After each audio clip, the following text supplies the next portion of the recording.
A little red hen lived in a barnyard. She spent almost all of her time walking about the barnyard in her pickety-peckety fashion, scratching everywhere for worms. As often as she found a worm, she would call out "chuk, chuk, chuk" to her chickies. When they were gathered about her, she would distribute choice morsels of her tidbit. A busy little body was she. A cat usually napped lazily in the barn door, not even bothering herself to scare the rat who ran here and there as he pleased. And as for the pig who lived in the sty, he did not care what happened so long as he could eat and grow fat. One day, the little red hen found a seed. Look what I found! Does anyone know what it is, or who will help me plant it? She found it was a wheat seed, and that if planted, it would grow up, and when ripe, it could be made into flour, and then into bread. Who will help me plant this wheat seed? Not I, said the cow. Not I, said the pig. Not I. not I. Well then, said the little red hen, I will. And she did. Then she went on with her daily duties through the long summer days, scratching for worms and feeding her chicks, while the pig grew fat, and the cat grew fat, and the rat grew fat, and the wheat grew tall and ready for harvest. So, one day, the little red hen chanced to notice how large the wheat was, and that the grain was ripe. Who will help me cut the wheat? Not I. Not I. Not I. Well then, said the little red hen, I will. And she did. She got the sickle from among the farmer's tools in the barn and proceeded to cut off all the big plant of wheat. On the ground lay the nicely cut wheat, ready to be gathered and threshed.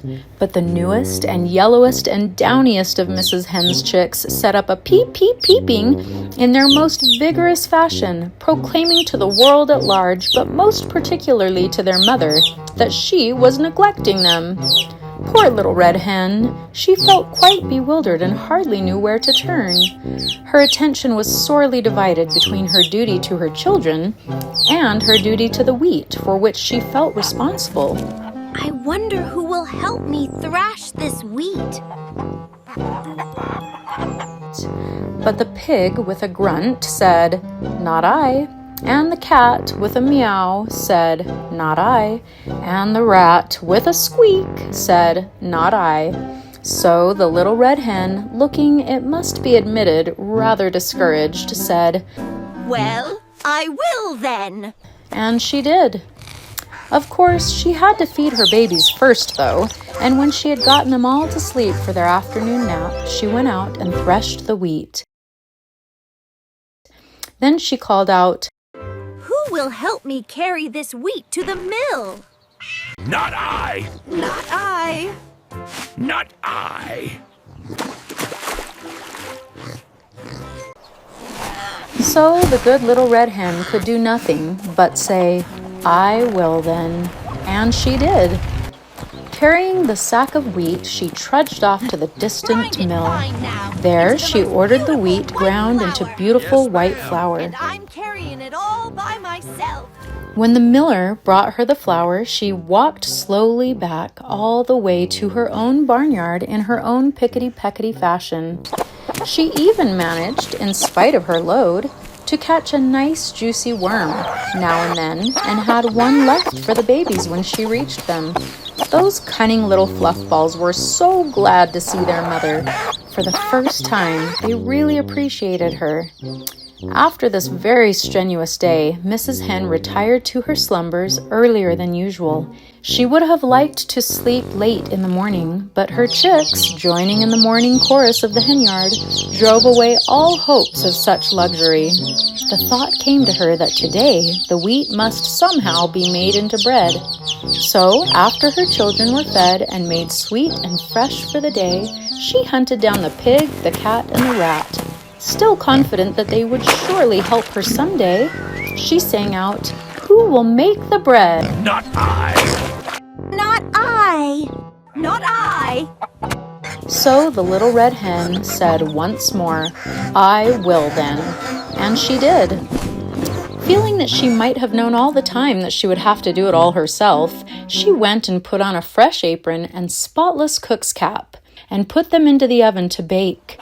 All the while the cat sat lazily by, giggling and chuckling. And close at hand, the vain rat powdered his nose and admired himself in a mirror. In the distance could be heard the long-drawn snores of the dozing pig. At last, the great moment arrived. A delicious odor was wafted upon the autumn breeze. Everywhere the barnyard citizens sniffed the air with delight. The red hen ambled in her pickety-peckety way toward the source of all this excitement. She did not know whether the bread would be fit to eat, but joy of joys, when the lovely brown loaves came out of the oven, they were done to perfection. Then, probably because she had acquired the habit, the red hen called, Well, I planted the wheat, and I thrashed the wheat. Now, who will help me eat the bread? All the animals in the barnyard were watching hungrily and smacking their lips in anticipation, and the pig said, I will. The cat said, I will. The rat said, I will. But the little red hen said, Oh, no, you won't. I will. And so ends the tale of the Little Red Hen, which teaches us that those who don't work should not expect to enjoy the rewards of those who do.